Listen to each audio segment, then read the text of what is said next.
Aurobido's birthday, 15th of August. So You spoke this morning that India yes, will be our spiritual leader. yes. And my question is, since India will be the world's spiritual, will lead the world into spiritual freedom, when do you think this will occur in view of the forces of unrest and darkness that particularly the communist leaders are trying to force the unenlightened minds into an ancestor? When do you think this spiritual freedom will occur? A good question for a private meeting. It has already occurred. There is no imminent danger of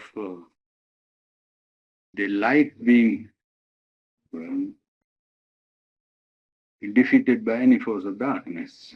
That has already been done. Whenever a thing happens on the physical plane, much of the work before is always done in the subtle planes. So, apparently, there are factors which human mind, when it looks at it intellectually and with conditions around, then it may think this possibility is there, this is there, that is there, and 20 possibilities which are just practical possibilities of imminent danger or something, coming over and upsetting the whole situation. But that is the outer aspect of the thing. The inner aspect is that the forces of darkness have been already defeated. They have been defeated. Only the point is how human race or humanity, how far will it be ready to accept or open the light that has won the battle through human agencies. Because human agencies, when they take part in such a conflict, they are not conscious of the divine's presence and divine's help, you see. They only think that they have done it, and it's right, legitimate. That's human ignorance. Nobody complains about it. But it is the victory that the divine has given them, and the divine has brought down the light through the working of the vast forces in a world crisis. In fact, it was the last World War which was decisive point of victory for the divine. Last World War was the effort of the dark forces to set back the clock of evolution, the whole human culture, as far back as it could be put back. But they seem to succeed for a time being, and they almost seem as if they were on the verge of success. But somehow, the intervention of the divine awakened the soul of the races or the cultures that were fighting, and they did rise to the occasion by pledging faithfulness to higher ideals of life, I mean to the gods, as we say in Indian language. They pledged themselves not to gain things, but to maintain values of life. You understand? Yes. So that was faithfulness on their part, and it made the divine help most effective. You see, it was the divine inspiration which gave them that they must stand faithful to higher ideals and values of life and not fight for commerce and money and economy and territory. You see, and that's what they proved faithful, and therefore divine gave them the victory, which they deserved. With great sacrifice, suffering for the whole mankind, not only those people who fought suffered more, but the whole world had to go through difficult times. And the intervention, it was that really decided the point, really speaking. So the hostile forces have tried to maneuver the situation in such a way as to create another trouble if they can. You see, after the defeat of the Axis forces, they try to veer all round to the position of the communists, you see, and try to see if they can be made into a kind of active and successful opposition to anything that was coming from the light, you see. But it doesn't seem that it is making much headway. Not that the danger is completely past. Nobody would say it is a green light, you see. It's yet the red light, you can say partly in the corner, ready to come anytime, become a full, so to say, danger signal. But it doesn't seem that it is possible now for the forces to muster so much force as to cloud the course of human culture toward higher light. If humanity wants to, now that is the responsibility of human race and humanity. Whether humanity wants to admit and open its heart or open its consciousness to light. If it does open, then a new era is already there. In fact, in the inner world, the new age has already come. See, leadership is not to be seen or judged by what happens outside. You see, that is a platform which is a world of appearance. It is a good thing. There, something higher must go on working up. Real leadership is behind. Behind is a sense of something that is done in the subtle, occult, and the psychic regions, which ultimately precipitates on the physical and material and outer life of man. You see, so there the work is already accomplished.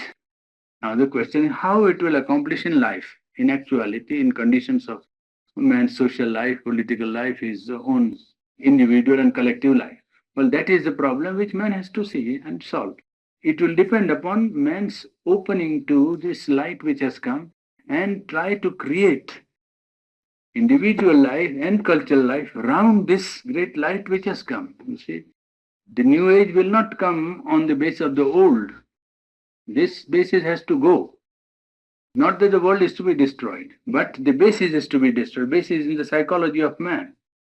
Everything will stand as it is.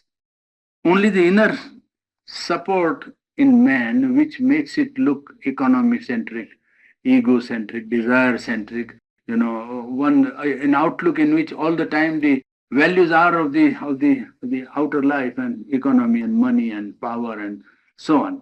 That will go and everything will be quite serviceable to the higher purpose then. You see, everything with scientific progress will be very nice because it will render a great help to the reconstitution of human life on the inner spiritual basis.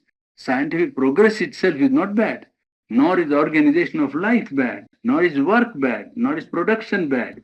What is wrong and what is difficult is man's attitude. The value which he creates, and he has now allied himself with the machine and he has made the machine a part of himself, so he tends to become more and more mechanical. And not only that, but the machine seems to be ruling him, practically trying to rule him. He is now saying that we must do this because machine requires it. We must do this because we have to keep up. There is no compulsion. Why should you do? Why should you do? You see, this once the question is put by men who think over this problem, and they need not convert anybody else. They have to only set about themselves. That's all. It must begin with the individual and say, I am going to live up faithful to my inner light and to the inner value of spiritual life, and I am not going to submit to this economic centric outlook. Well, then the conversion will have already begun. The change will begin to come.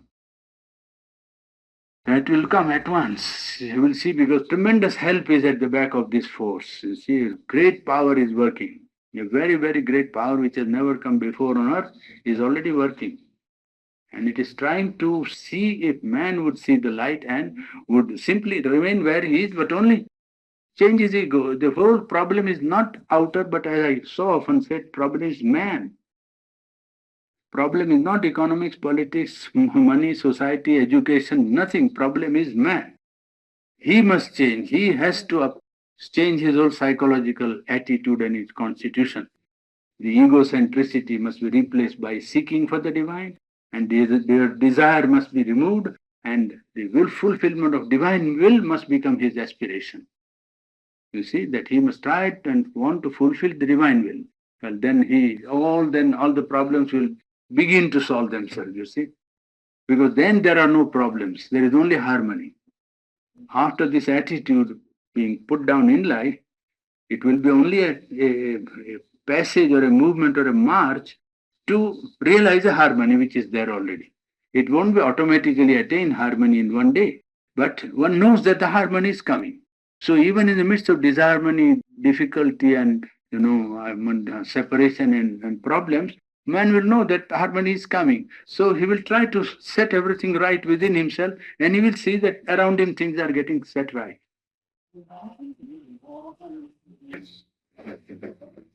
the New Age has released cards.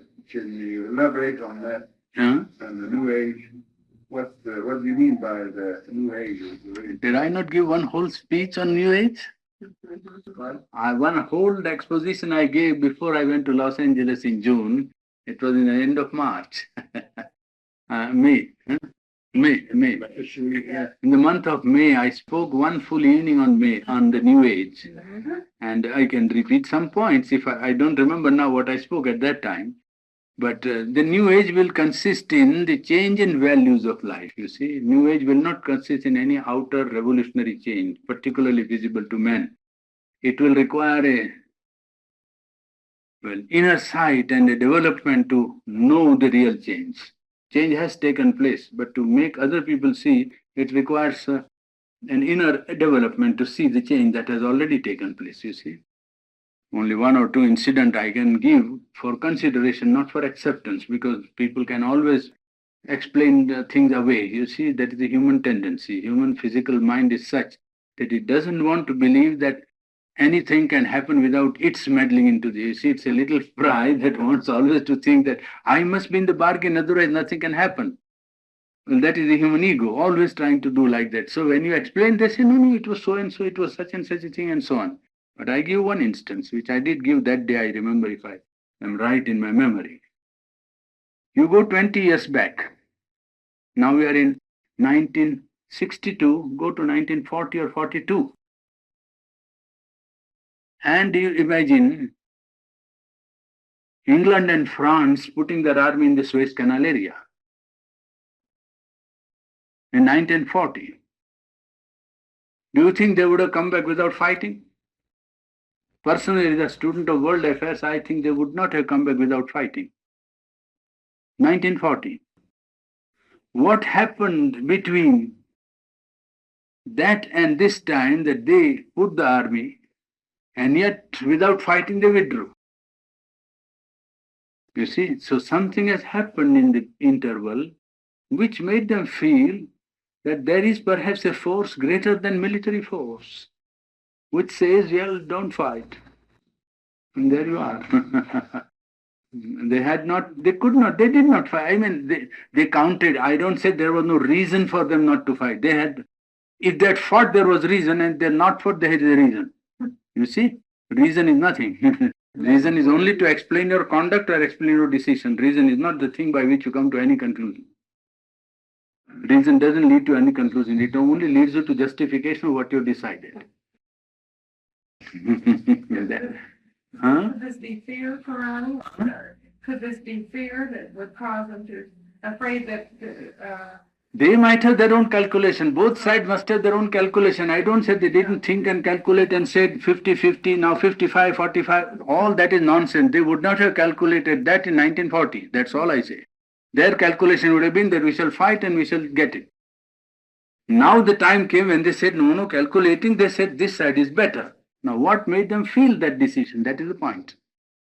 And I personally believe that it is the intervention of a higher power which has changed the atmosphere after the Second World War in such a way that as far as possible, it won't be easy to disturb peace.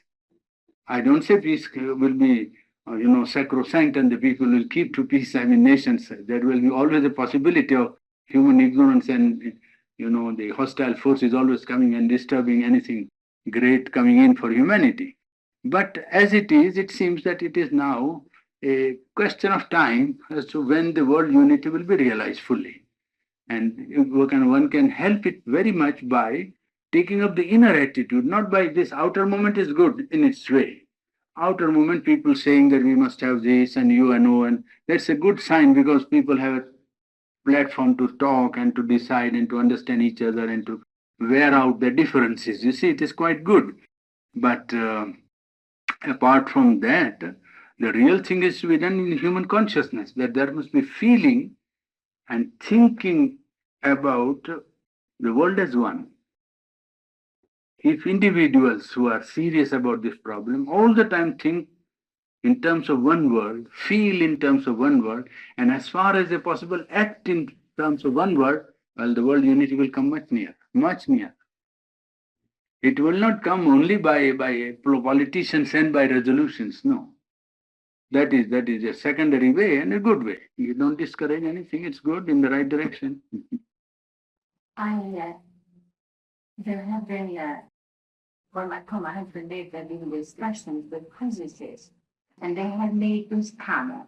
Now, what the value of how true this is, I don't know, but I've heard them say that our Earth is entering a new cosmic atmospheric ray or element, which is charged with chemicals. And as we have been approaching this new era, this cosmic era, the chemistry of our body has changed, and we are still continuing to change.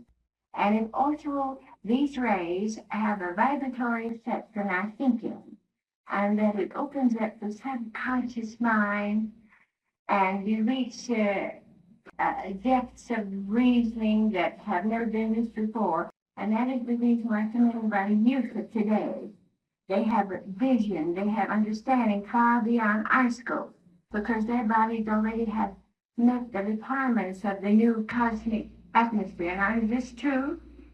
I don't know personally physics whether physics would support, because physicists are rather more materialistic in their outlook, and they wouldn't want to admit anything except what they know. That's one. and what they know is very little, so far even as physical things are concerned, because there is no reason to suppose that Earth is entering into any new atmosphere yet, unless you want to say that a new atmosphere here itself is being created. That is a different matter. The solar system is not entering into some other atmosphere which it didn't have before, as far as we can see. What is the basis for them to say that Earth is entering into another interstellar atmosphere? I don't know personally so much of the present advance. I have tried to keep abreast of physical advance, and I try to know how far the physical science is going. But I don't think that this is a proposition which many of the eminent physicists would support. I don't think. The change, if you say change has taken place here itself, or is taking place here itself, Earth atmosphere itself is undergoing a change in the light of experience of man and so on. And that change works indirectly on people, not directly. That change will work on people indirectly by creating or attempting to create an atmosphere favorable to certain inner life. But the change has to be brought about by man's conscious turning. A cooperation of the human consciousness is indispensable. For the change that is needed now for the new age, the first necessity is the turning of the human consciousness and a conscious cooperation with the light that is coming, you see.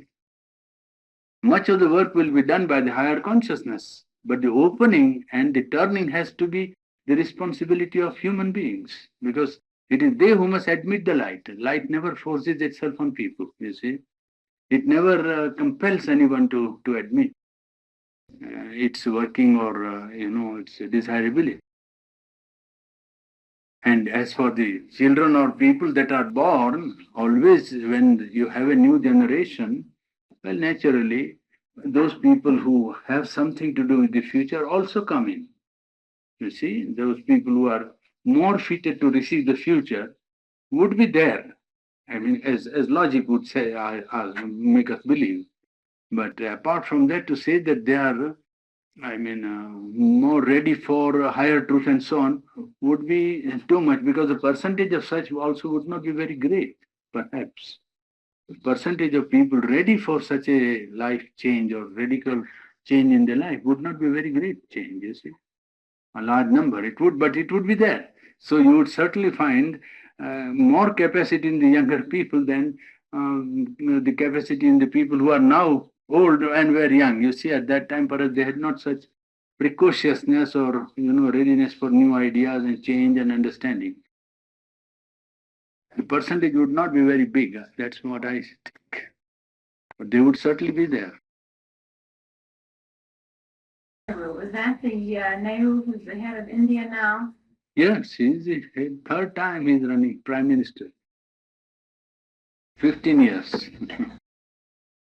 The record. And he's the only leader that way who has till now worked, and so people think that he would do the best to lead for the next. He has run through the true 5-year plans, and they think that the third is the biggest one, so it is better that he runs it. Aurobindo, what he able at will ascend or descend in various states of consciousness. Have you personal control over this, or does these states of consciousness come upon you? Well, tomorrow I could say something more, but even as you put it, in his case, the radical experience came to him in 1909. As I already read to you before, did I not? The Uttarpara speech? Yeah. Yes, 1909, March 30th. Uttarpara speech. It is dated there and printed at that time, so it's not new. It is experiences in his own words there. You remember that, what I read? Yeah. Uttarpara speech? I think I quoted that, isn't it? Huh? Yes, yes. You remember that? Yes. I spoke more at Phoenix, perhaps. Yes, that's it. Right. All right. Here I had to quote a different passage, but at Phoenix I quoted the pertinent passage, showing his experience in 1909, March 30th. That became the turning point in his life.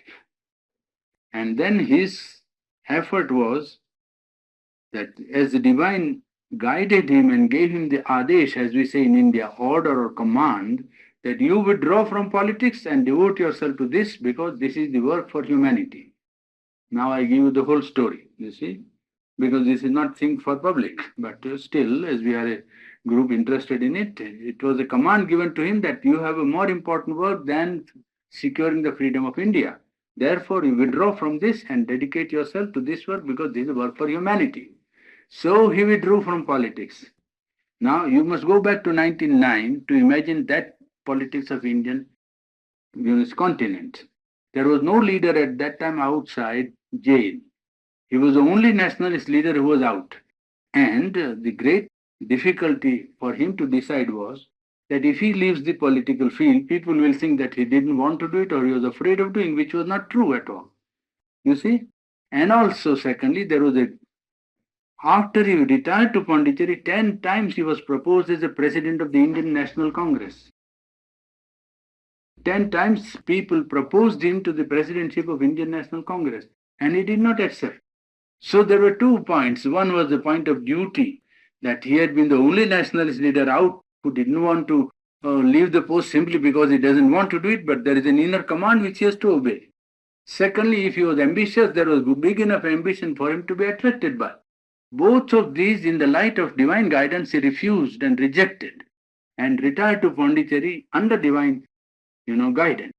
And since then, his yoga was not under his own, initiation, but under the guidance of the divine. Till an identification was established between himself and the divine, and he had not to make any effort to realize divine consciousness. In fact, in 1918, when I met him, he was already divine in that sense, and I told him, I who had not full experience at that time, even I told him, what are you waiting for? Because I knew that he had the divine consciousness, you see. So he said that it is there, but I have to make it descend and allow it to come down and transform the nature part, the intellectual consciousness, the emotional consciousness, the vital consciousness, and the physical consciousness. And it is for the complete transformation of nature that I am waiting, not for attaining the divine consciousness. So in his case, it's an exceptional case of someone in whom the complete identity with the divine is established and no effort is required for him to attain the divine consciousness. For 26, 28 years, I have seen him all the time in the divine consciousness, if you believe what I know. That is what has not happened in human evolution up till now. That's why I say there is a great hope that it could remain in the Earth atmosphere like that and change human nature and intervene in the world war and bring about a change in the situation even in outer life is a sign that intervention is very much possible and could be effective if man wants it. The problem is man. even 500 years. For the divine consciousness, there is no time. We don't live in time that way. We live in eternity. It's all right. Aurobindo told you in 1918 that India would be free. Yes. And it was some, what? 30 years. 30 years after. 30 yes. years after. 31, yes. So this possibly very much similar, only a larger scale. Yes, perhaps 50 years, 60 years, 100 years. We don't know. 50 years maybe. Don't know. Time is not important from there. You don't live in time when you live in this consciousness. It's all right. Time, you work in time and on time. You bring about changes in time as the divine intents. It's not the... There is no anxiety about time and space, you see. That the forces of light have already won over the forces of dark. So far as human evolution is concerned, yes. It is with regard to human history and human growth. Not for every human being. You must make a distinction, yes, that's right. But then there is no, you do not believe in it, so the world physically will be dominated will be under communist domination at any time, and that this is already... I don't think it will be, but it will always require effort. I mean, when it is, done in the inner world, in the outer world, there is always the clash of forces. It is worked out not by a fiat which comes like a miracle and says, let there be light and there was light. No, it's not like that. But people will be moved in such a way that the domination will not happen. There will be such action that domination has not that chance which it had, say, 10 years or 20 years back. When Stalin was alive, for matter of that, you see. There was a far greater chance. What is your view of the UN? It's a very good, important progress, very great progress, very great step towards human unity, very great step. It should now become stronger and stronger, and every individual in humanity and also nations must support it as far as they can, because it is the only institution which gives, a platform for human differences to be set right without clash. You see, that's one great chance, and it should be now turned into a federation of free nations. You see, a free people, federation of free people, where some sort of, not a world state, but world organization will be brought into existence. I don't like the idea of world state, which I think Attlee tried to, he sponsored that idea of a world state. He said that world is already ready for world state. But a state is something which always tends to become more mechanical and lifeless. You see, it depends on all outer, methods and outer means.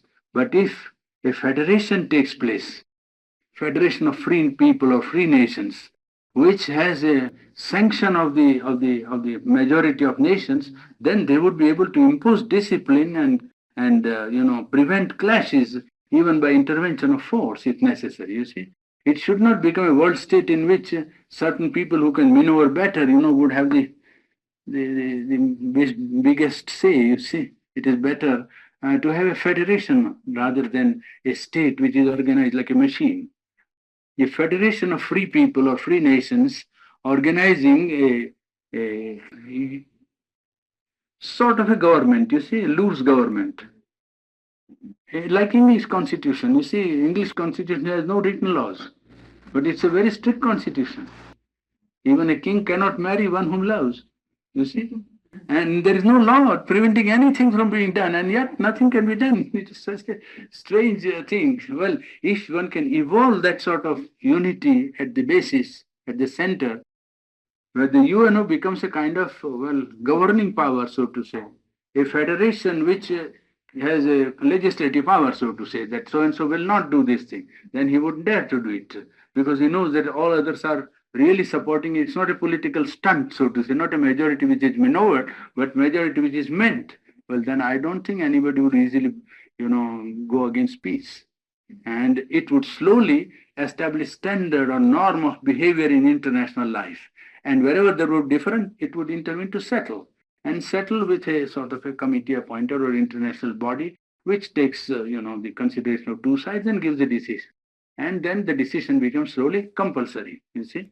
That is the way it might work, and then it might slowly dictate partial disarmament, culminating in complete disarmament. Such a body alone can do it because it must keep a reserve of force available to its own self to enforce its own decision and ask the people partially to go on disarming, you see, with a partial disarmament. It is quite workable proposition.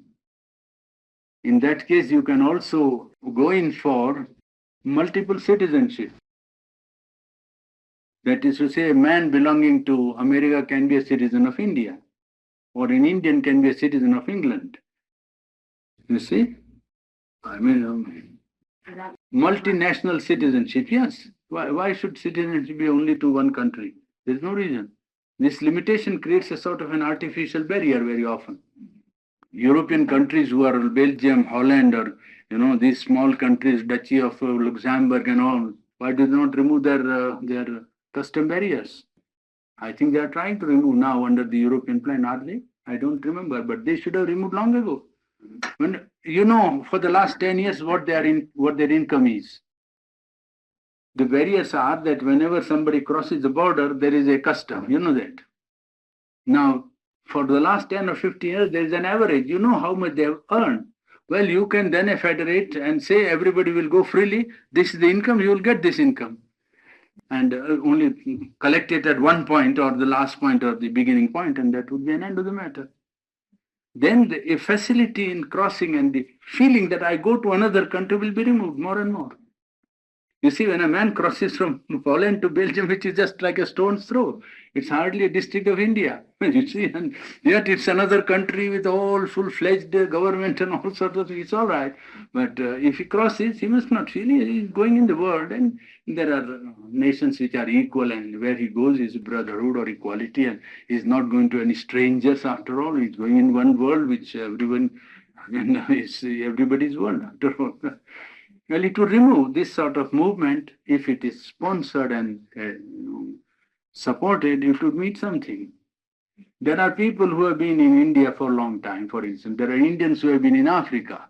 Now they can be African citizens and they can be Indian citizens. Why should they not? There are Englishmen in Kenya and Uganda and Tanganyika. Now Englishmen can be English and they can be also Africans. Why not? They can be citizens of England and Africa. Why shouldn't be multiracial citizenship be impossible? There are many things that could be done, you see.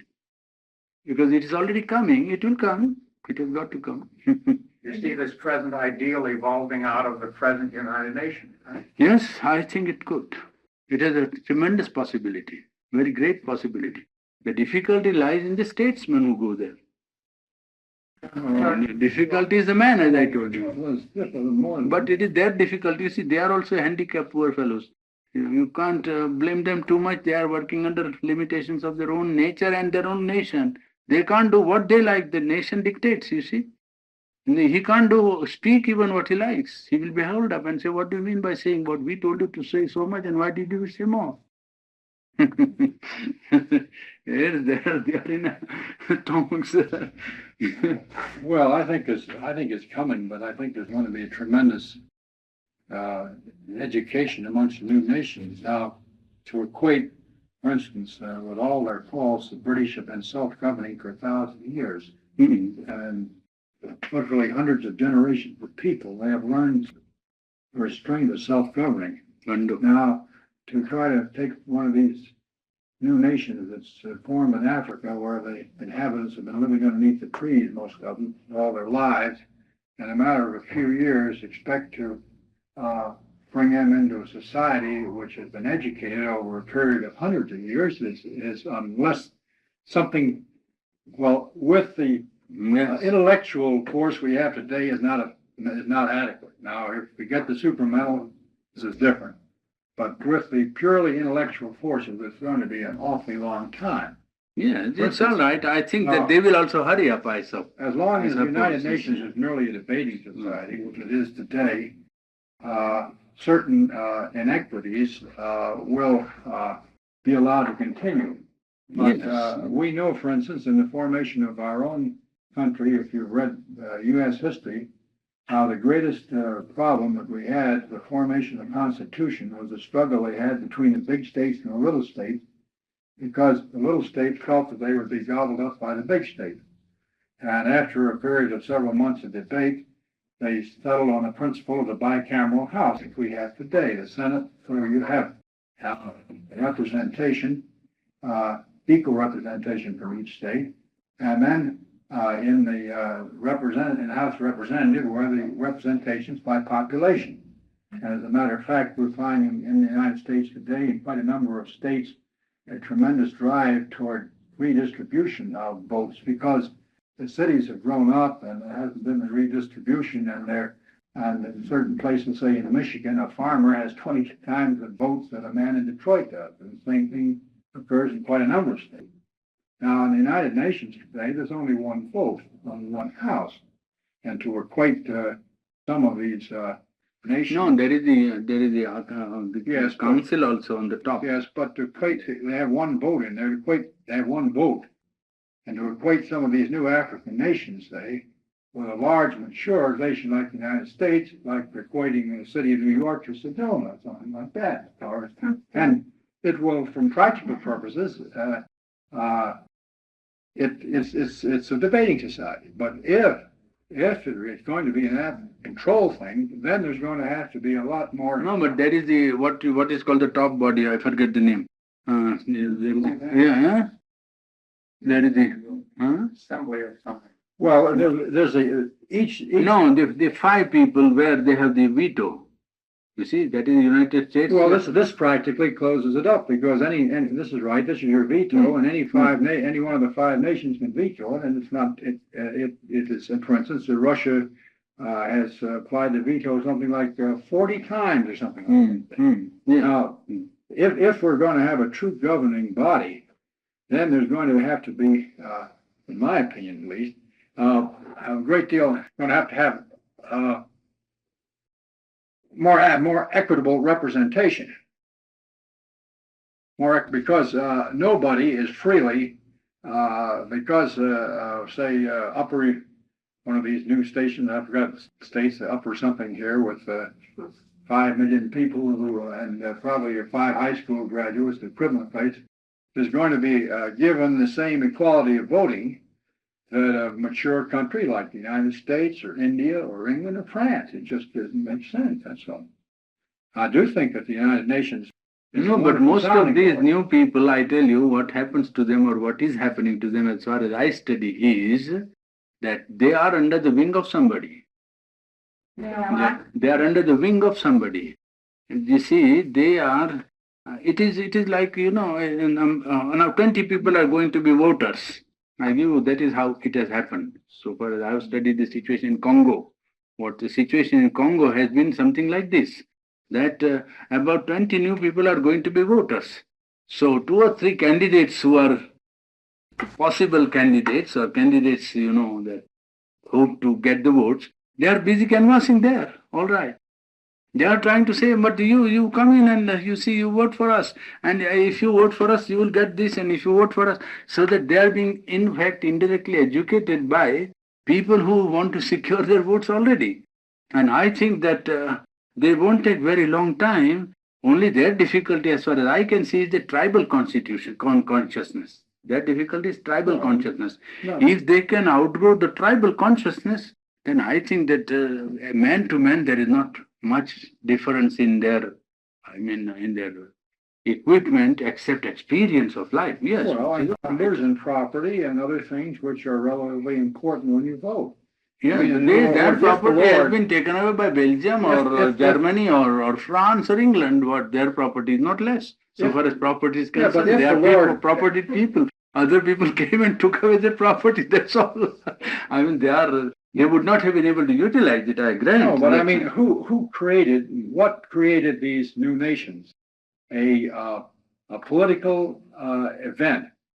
I mean, in other words, in my opinion, the divine didn't say this is a new nation and this is equivalent to all the nations we've had. This was a matter of expediency. Certain, as a matter of fact, right now in Africa, they're going to get more rather than less people. As you say, these tribes, which are not even civilized, are not that they can't be someday. But I think that personally, I feel that the United Nations is, if it's ever going to be other than a sounding board, and I think it's excellent we have for that, these nations are going to have to mature. they're going to have to. I grow think up. that they will have to be a loose federation by consent. You see, a federation by consent, and when once the consent is given, the legislative power of the UNO would become effective. That's the point. Well, I don't know. It seems to me that the long. But this is I mean the play of the outer forces, and we are not dealing with that today. I mean, we are not outside trying to decide the action of the UNO. We are trying to see how far the higher consciousness which is operative has brought into existence the possibility of one world union. That's the point, you see. And Well- I think that it is already in the offing and it is there coming. Now the fast or the way, the speed of its coming will depend upon the wisdom of the politician, the opening of man to that light, and changes which are necessary. You think it'll depend on the wisdom of politicians? I think that that day we won't have any politicians. I hope so. I lived in Lafayette, Indiana for about 5 or 6 years. And I was a student at Purdue for most of that time. Purdue is a large state university in this country. And they have a very large number of foreign students. I personally met ones from Sudan and Ghana and Yes. Nigeria. Yes. And had them as guests in my home, not counting a couple of hundred Indian students, although I didn't get to meet all of them. That was a physical impossibility. But on a large campus like that, you see where the different countries, both themselves and with aid from scholarships at this end, there's a lot of these people are being educated and are sincerely trying to learn things that they can take back to better their socio-economical situation at home. And it's very inspiring. It gives you a lot of hope that Yes. this is something that's going to happen. I mean, this growth can possibly happen a lot faster than it Yes. did 50 years ago or Oh, 100 yes. years ago. You The know, there opportunities are, for doing it in a generation or two are tremendous. I tell you, in India, there are more than what 500 African students in India itself, in various universities and industrial And then again, concerns. we here have other students from India that want to learn more about, first of all, what the rest of the world is about. Others have come here to learn things that the Indian schools don't teach because they are centered on the arts and on math. They don't have the technical schools that we have, of course, and for girls. And I have seen young single girls, 18 years old. One of them came from Persia, all alone. And I've also met young Indian girls who came here. One of them came married and left her husband and children at home to study here. Another girl came here alone. I think you know enough about Indian society to realize that having an Indian girl come all this way to live in our society is a tremendous thing to undertake. And it's difficult for the boys. They have about 200 at Purdue, and some of them have terrible personal problems, and even the girls come. And of course, they're charming, and sometimes it's a little easier to make room for them in your heart and home. I mean, people find it this way. That is a strange young man. But I think there's a great deal of hope for equalizing the situation as we consider it. And much faster. Yes, it is faster, much faster. That is because of the great technical advance and the great, transfer of thought from one place to another. Yes, and Great exchange. these boys are going back to higher the standards of their local schools, and they have so many students there from Formosa, and then they go back and increase their number of colleges there, and the possibilities are limitless. I met a young man from Korea, and There he are so was many. working on his doctorates in egg, and they're trying very hard and working very hard. And this is And they are all over, not only here, they're I all think in over. England That's right. also. It's really just a drop in the bucket. Some schools have an even wider variety of foreign students, and the schools aren't any bigger. Some of the very small colleges have quite a few foreign students. Yes, they are in England also. I met them in England in 55. I met many of the foreign people. Kuwait and Arabia and Persia and so on. They are sending there. That's changed when you did for 1 year. Well, no, I wasn't being exchange students, but I used the wrong word. It's the coming of foreign students and mingling with other countries. Yes. I think that's one of the most constructive. Yes, that is the one thing that brings the unity nearer. More understanding. A lot of these Indian students came to Purdue and other schools. Even I met one from the University of Oklahoma, and I asked him, "What are you studying?" He said, "Math." And I said, "Well, undergraduate student in math yet, too, not a graduate student." And I said, "Well," Say that sense. About a month ago, I heard a lecture speak. Huh? About a month ago, I heard a lecture in Salt Lake City, and he said that You see, this kind of story which people set afloat is very often the expression of an aspiration and a hope, which is not bad, I personally don't think. But it is also, there is a difficulty and a sort of, what can I say, a sort of a danger. Danger in the sense that then anybody sets up a sort of an idea that such and such X, Y, or Z is a world teacher, and then, things are arranged as if he was the world teacher.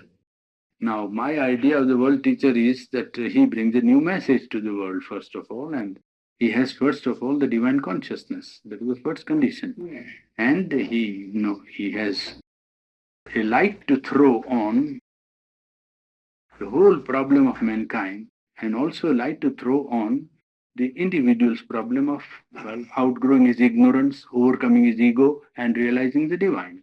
Well, if he brings that, then I think that he can be said to be one who has brought a message to the modern world. And such a all-embracing and, integral message I see in Sri Aurobindo, but that may be my own idea. I don't say that I would accept everyone to accept that idea. I have studied before I accepted him. It's not that I accepted him. Sri Aurobindo, my guru. oh, Yes. Aurobindo. So I studied, I studied other people also, I followed other paths also, I saw, I tried, and I found that this is somebody who has got a light which humanity requires today, and a light which is creative. Creative in the sense of no rejection of life, but an acceptance of life for the sake of the divine. There is no renunciation in the sense that unless you renounce, you cannot realize God. No. Life is to be accepted, but accepted for the divine. And how to make the life a field for the divine, an individual life and collective life. In both the fields, he has himself gone through a long process of divine guidance, as I was telling our sister here, Miss Roper. I just was telling that in 1909 he got his first illumination. Then, under divine guidance, he withdrew from politics. And for 18 years, he did nothing else but experiment on himself to see whether the divine would abide with him. And identification with the divine was so thoroughly established that he was made to take up this task of expressing for the mankind the possible form of collective life, of international politics, poetry, arts, philosophy, psychology, all fields of cultural activity of man and individual man. What would be the effort that he has to make in order to, bring this consciousness into individual life and collective life? Having got it himself, he was in a condition to give it to mankind today, and give it in a rational way. He didn't say that, accept me as a world teacher. He never said that he was a world teacher. In fact, he never said he was a teacher. There is the funniest incident I can now recount to you because it's 40 years old. When I first went to him in 1918, after we finished our talk, there was a small table, about 3 by 2.5, you see. And he was sitting on this side and I was on the other side. After finishing my talk about yoga and sadhana and India's freedom and all that, in that time, 1918 December, you see. So I rose up to go. And when I bowed down to him, because in India we bow down to the Guru, you see. So when I bowed down to him, when I got up, I saw that he was there in the in the door halfway through through his own room, in his own room. He was not even standing where I'm bowing down. He was there. If it was this side, he was there just entering his room with one leaf of the door open and looking at me and smiling. So I got up and I was thinking nothing, and then I looked up, then he was waiting, he knew that it will happen, so perhaps, you see. So when I looked up, there's nobody here, you see. Then I looked up, he was just standing there in his own room, just half the door. And he levitated? no, he walked back to his room, and didn't want to accept my obeisance, my surrender, you see. That's no, it's nature. It's nature like that. He allowed people to bow down afterwards when he could do something with them by their prostration or their surrender and give them back something more than they could give him. But that's a different story. This is what happened in 1918. I am recounting you to show the world teacher need not become a world teacher by saying I am a world teacher. I mean. It's nature that said they probably the one he didn't acknowledge. I don't know who he is. Yes. But we just made this lecture that Yes. that it was so wrong. See, a great world work is not done with a great eclat, as they say in French. You see, it's a great sound. Very often, most important work is done perhaps in silence. Like that. And a banyan tree shoot comes out, it doesn't come out with a bang. It comes it comes out most silently. Very good. Very good.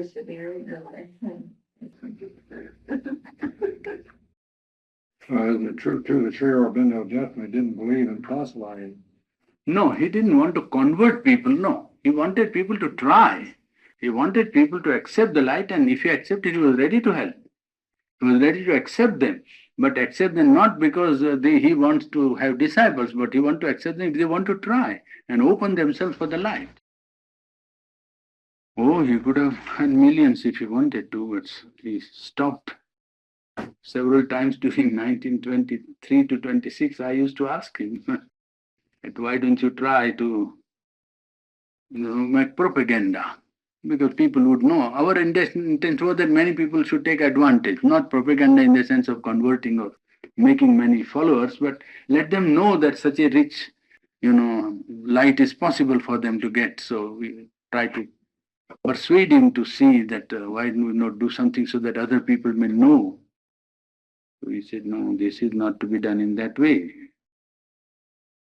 If you give out the thing like that, it will appear like an advertisement, you see.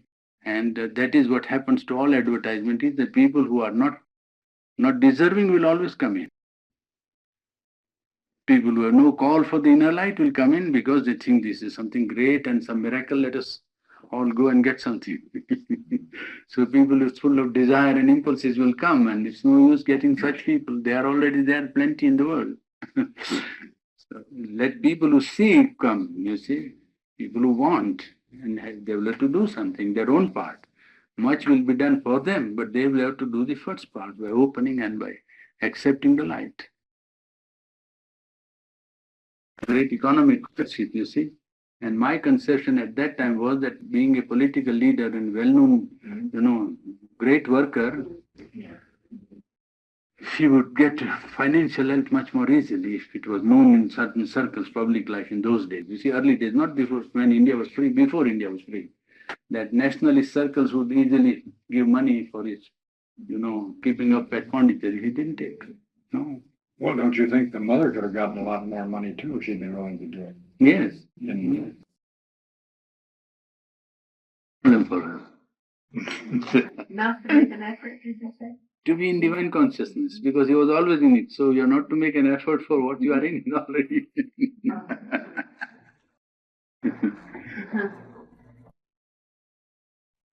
Can you make too much effort as an individual? No, I'm not talking about our business, but as an individual, can you make too much effort? Not too much effort, there's never too much. No. See, if you by too much you imply ambitious effort, it's not good to make. There are people who also go in spiritual life with strong ambition. Yeah. And they may make too much effort in that sense that can get them some power, and then one doesn't know what would happen. Because the divine would give in return for what one has done as penance or tapasya, as they call it, ascesis. He would get something, and then what he would do will depend on him. If he can become unselfish and completely surrender to the divine, then he may have a great progress. But if he keeps the power and utilizes it, he can build up a strong ego. Why not?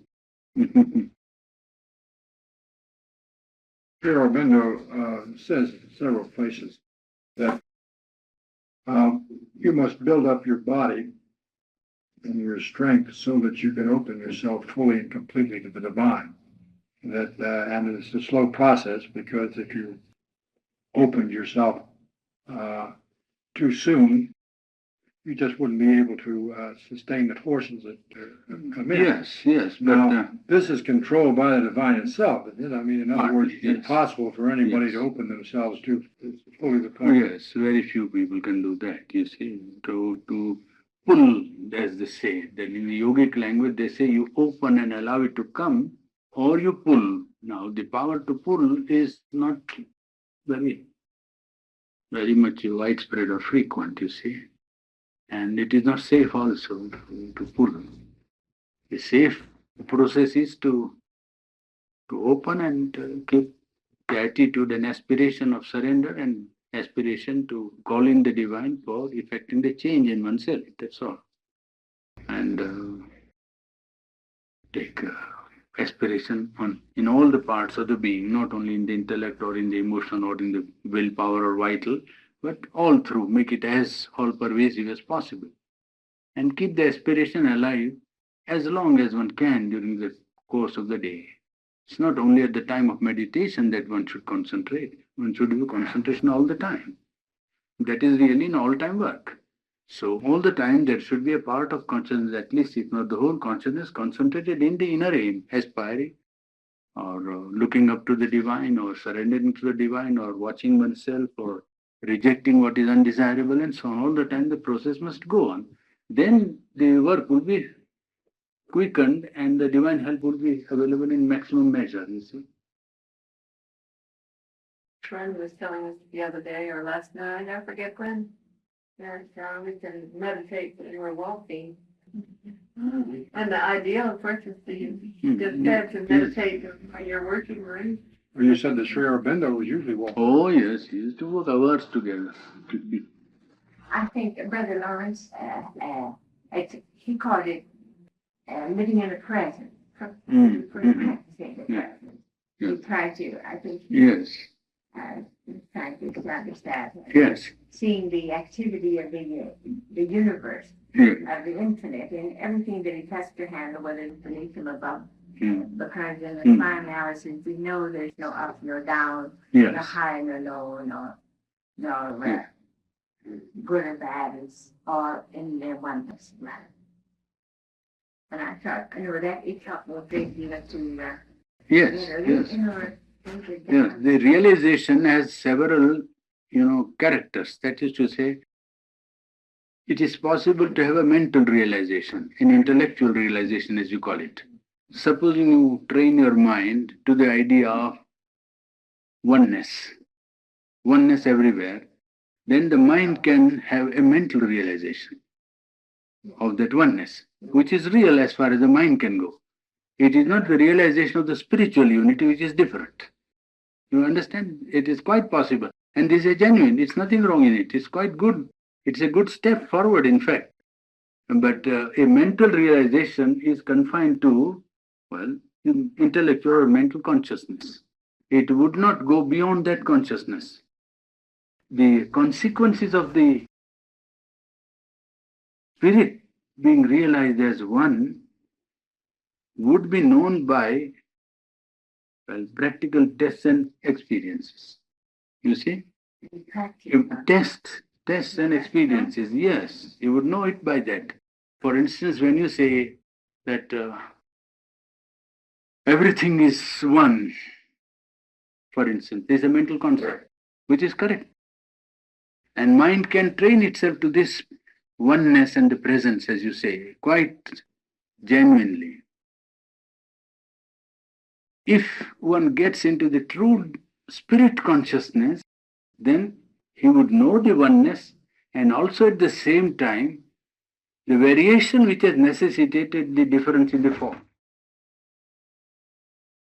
And based on that oneness, so that one would know why a flower is a flower.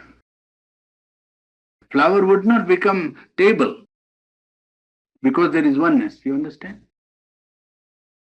You follow? Unity and diversity. Yeah, unity. This when mental conception is there and mental realization there, one will feel one everywhere. So he will say that is the divine, that is the divine, that is the divine, which is correct in one sense, quite right.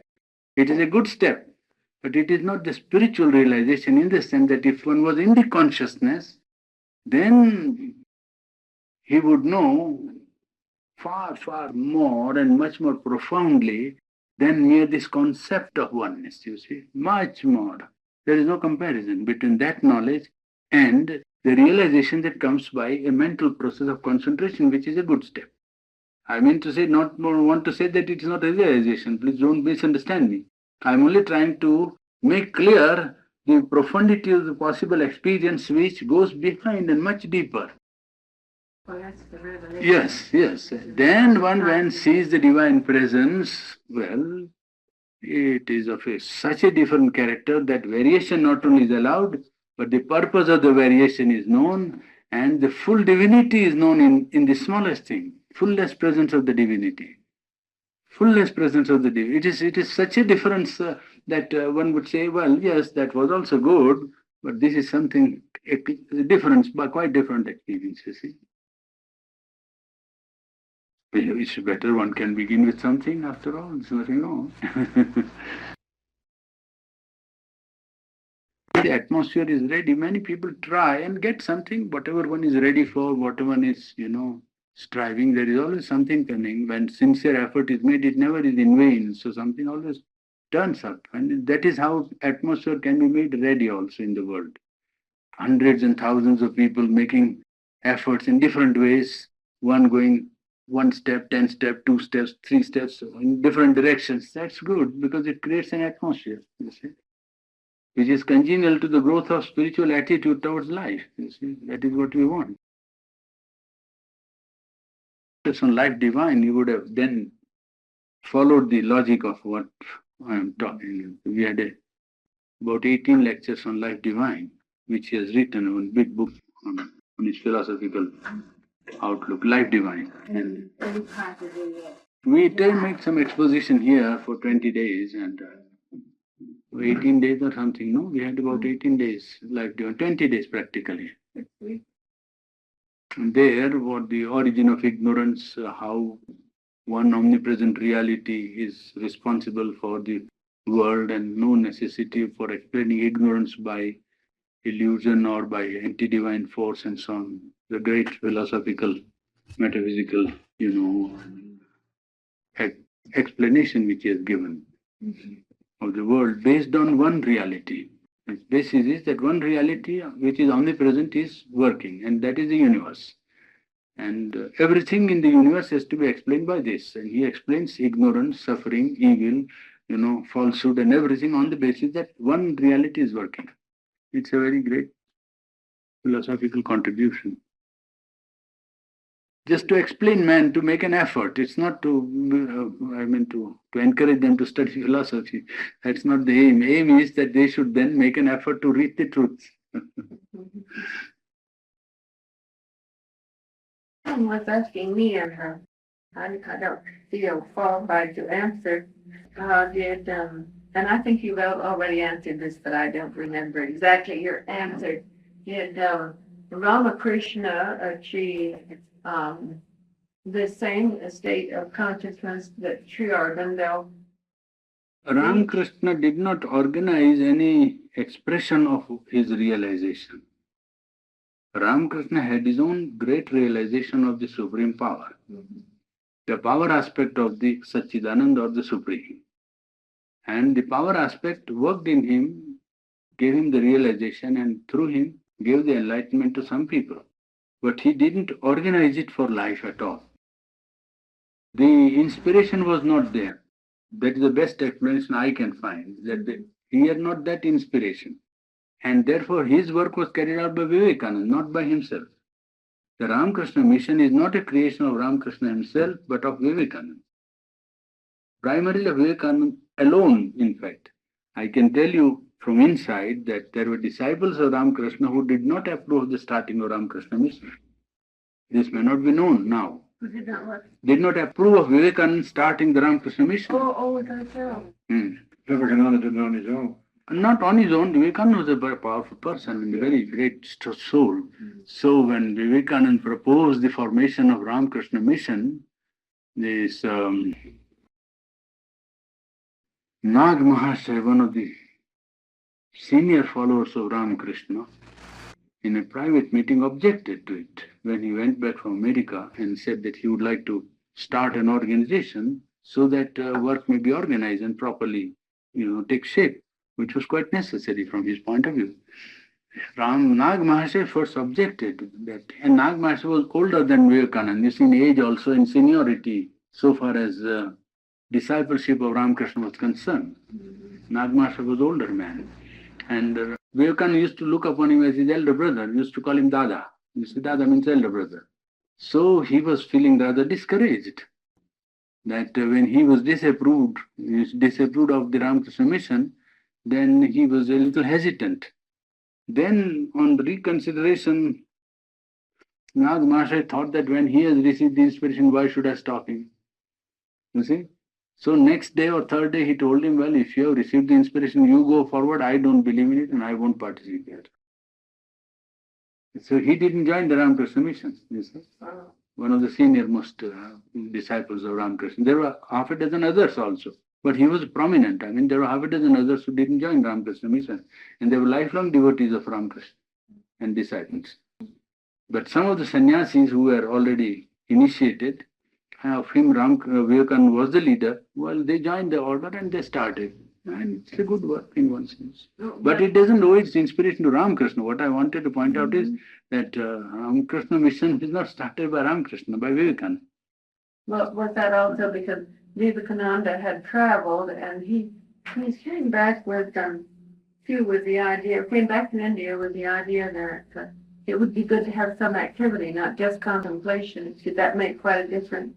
Not contemplation. They need not have contemplation. They could have rebuilt life if they wanted to. But his inspiration came that way. That's all. Well, Vivekananda was an extremely well-educated man. Yes. He was an organizer and he had a personality. Tremendous organizing ability and so forth, and it required somebody like that to... Yes, he was a personality, a great powerful personality. Has done some good work. Only the last year, 20 years or so, they are going more towards social work rather than on spiritual side, which is a little going at a tangent. Outer work, outer social activities, education, hospital and famine relief and so on, some kind of social service and outer aspect. That can be turned into spiritual, method if you practice it as karma yoga. But if it is only external activity, then it loses that spiritual, the aim, main purpose. But as far as it goes, it's quite good. As an activity, it's quite a nice activity. They work hard, some of them, they work hard and regularly organize themselves and serve the public and so on.